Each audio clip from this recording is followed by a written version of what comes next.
வணக்கம் மக்களே, நாமக்கல் நதி யூடியூப் சேனல் சார்பாக உங்களை அன்புடன் வரவேற்கிறேன்.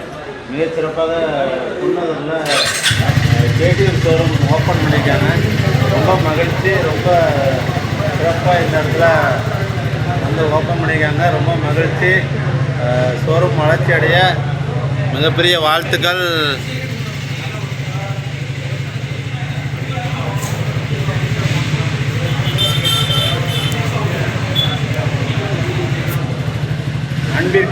அன்பிற்கினிய நாமக்கல் நதி யூடியூப் சேனல் அனைவருக்கும் எனது மனமார்ந்த வாழ்த்துக்கள். எல்லோரும் ஒரு சப்ஸ்கிரைப் பண்ணிங்க. கேடிஎம் ஷோரூம் இங்கே வந்து சேலம் ரோடு பொன்னகருக்கு பக்கத்தில், பொன்னகர் பஸ் ஸ்டாப், அந்த இந்தியன் பேங்க்கு தாண்டி ஒரு 100 மீட்டர்லேயே வந்து இந்த கடை கேடிஎம் ஷோரூம் அமைஞ்சிருக்குது. ரொம்ப மகிழ்ச்சி. இந்த இடத்துல நீங்கள் வந்து யங்ஸ்டர்ஸ் வந்து கேடிஎம் பைக் எடுத்துகிட்டு போகலாம். ரொம்ப மகிழ்ச்சி. நன்றி, வணக்கம். மீண்டும் நாளை சந்திப்போம். நாளை அடுத்த வீடியோவில் சந்திப்போம். ரொம்ப மகிழ்ச்சி.